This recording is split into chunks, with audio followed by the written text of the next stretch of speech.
we once again move the rest to the next set. So please welcome Venerable Hue Hai.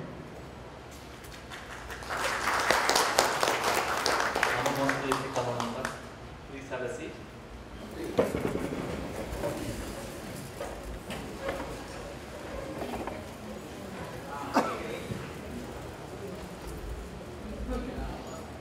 So please feel free to ask your questions. Does somebody have a question?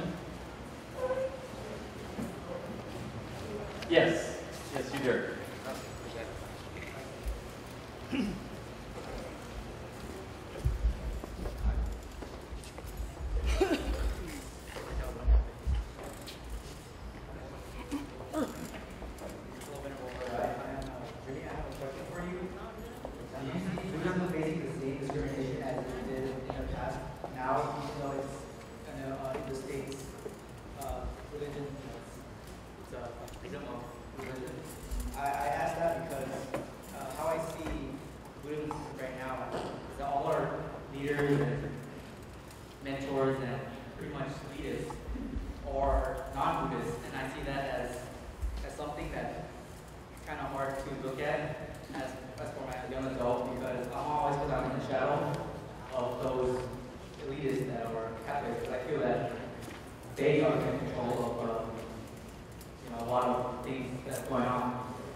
Yes, thank you for your question.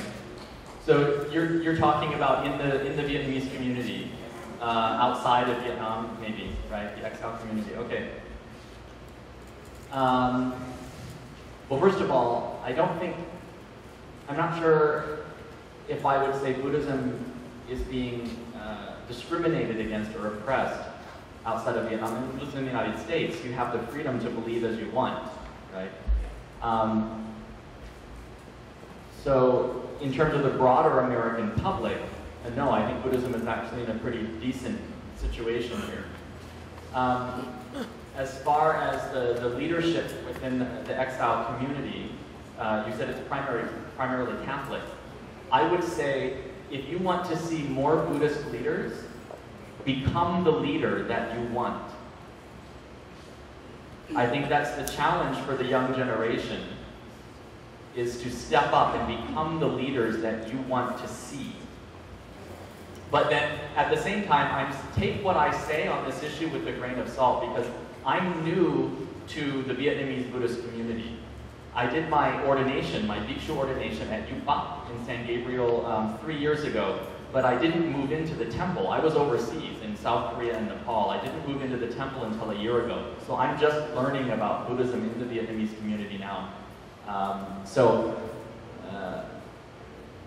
That's my opinion, but then I may not be the best person to ask that question of. But I would say become the leaders that you want to see. Yes.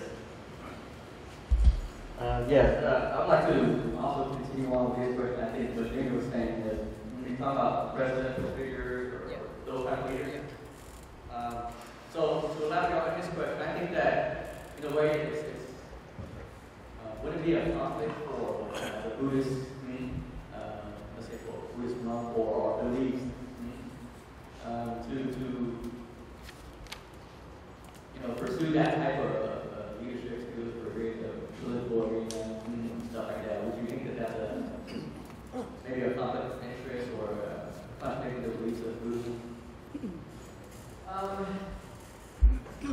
If your motivation in doing that kind of work, those kinds of activities, is to be of benefit to others, and you engage in that work without anger, without resentment, without hatred, and do so out of compassion,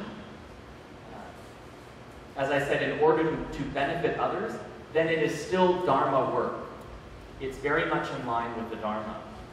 But if people, whether in the Vietnamese community or not, in other communities in America, want to engage in that kind of work out of anger and hatred, or because they want power. They want, out of pride. Well, then it doesn't matter what their religion is, it's no good. Their activities are poisoned. Right? So I think the key thing, no matter what activities we engage in, the key thing is to do so with the proper motivation, which is always to be of benefit to others. A real leader is a servant. A real leader is a servant whose first and primary purpose is to mentor and teach others. Yes, thank you for your question. I have a question. When you're talking about Bodhisattva way earlier, and then I think I read one of the story about the Buddha life, in the previous life. In the Bodhisattva way also. One of the first precepts is not killing, right? Yes. And then when a Rupit walked in, he killed himself. And then also the Buddha story about his previous life, he doesn't kill himself, but one of the lions was hungry and he donated his wife and kid.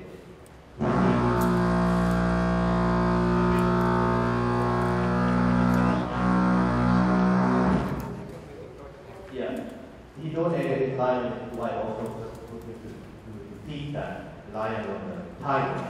I don't exactly remember what it is. But so did that violate the first precept that not killing? Is that a better way?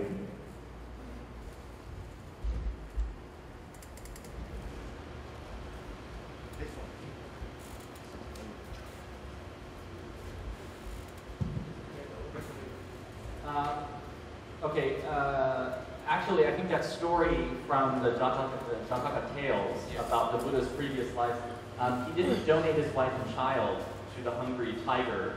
It was, he donated his own body. Yeah, he donated his own body to feed that hungry tiger.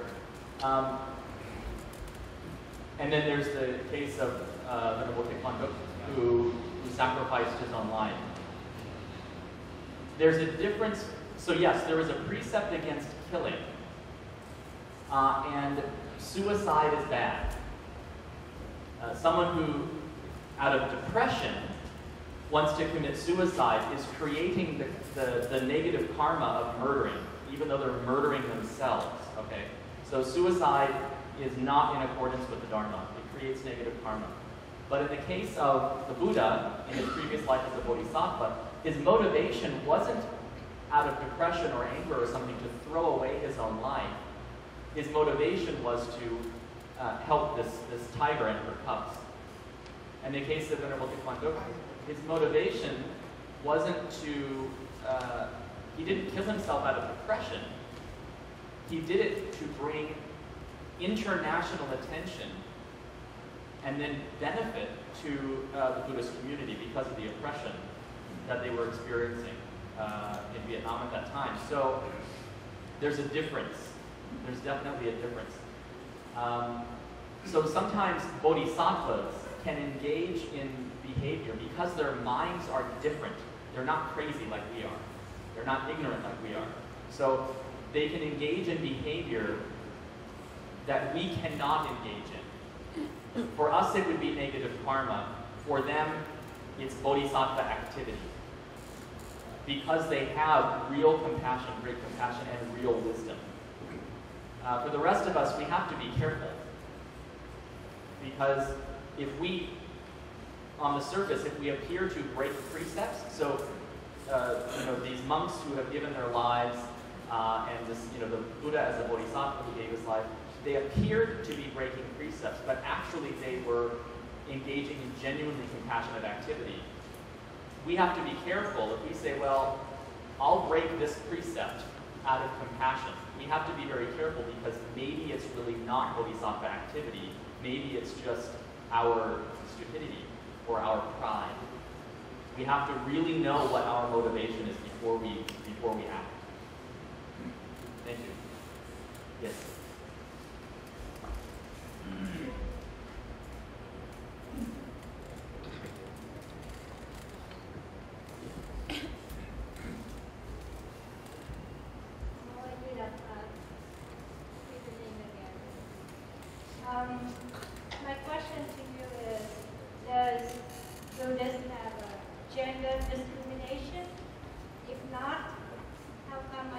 always seen Buddhist monk always appears at before the Buddhist monk ladies. Thank you. That's an interesting question. On Facebook, I'm part of a Buddhist, like a Western Buddhist monks and nuns group. And this is one of the questions that come up. What you're referring to are these 8, I've heard them called different things. The 8 severe rules is one thing that nuns have. And one of these rules is something like even a senior bhikshuni is supposed to bow to a brand new novice monk. Right? A brand new novice monk is supposed to be higher than a senior bhikshuni. I forget the rest of them. I've seen the list, but I forget the rest of them. But basically, this is in the monastic law, what we call the Vinaya, that nuns are lower than monks. But, this is interesting, there are other parts of the Buddha's teaching where he makes it quite clear that women are equal in their ability to become enlightened, equal to monks in their ability to become enlightened. In the Theravada tradition, in which there was so much discrimination that in centuries past that the bhikshuni ordination completely died out. There really aren't any bhikshunis in the Theravada tradition now. Actually, there are some in Sri Lanka, but they went, I think, to Taiwan to get the ordination. But the nuns were considered to be of such little worth that the bhikshuni ordination completely died out in the Theravada tradition. Despite that, though, they have a text called the Therigatha, which means the stories of the elder nuns. And there are stories in there which make it quite clear that nuns were equal in their capacity to monks to become enlightened. So, and if you look at the sutras also, there are places in the sutras where the Buddha supposedly says, oh, you know, women first have to be reborn as men in order to become enlightened and things like this. But then in other places, the Buddha says, or it's made quite clear that, again, women are equal in their ability to become enlightened to monks. So there are people researching this now, Western academics, Buddhist academics in Asia. And my personal opinion is that the Buddha taught equality. Whether we're talking race, whether we're talking gender, the Buddha also very clearly, whenever a Brahmin, right, someone of high caste, Hindu caste, would come to him, and they would say, basically they would say, oh, the Brahmins are better than these lower caste people. Why do you have these lower caste people in your community? He would essentially tell them, you're full of nonsense, this is ridiculous. Your caste doesn't mean anything. The important thing is the quality of someone's mind. So the Buddha undermined all of this discrimination again and again and again. So my personal opinion is that because we see all this contradiction in the Buddhist literature, whether women are equal or not, my personal opinion is that the Buddha taught women are equal in their capacity for enlightenment to men. And then the discrimination that we see, like in the Vinaya, these special rules was added later. Because later generations of men who became monks, they grew up in a culture that said women are less than men. And so when they saw the Buddha's teachings of equality, they couldn't understand it. And so my personal opinion, nobody can prove this, but my personal opinion is that the Buddha taught equality and that the discrimination that we see in the sutras and in the Vinaya was added later by men who were ignorant and who couldn't see that women are equal in their capacity for enlightenment. But nobody can prove that. That's just my opinion.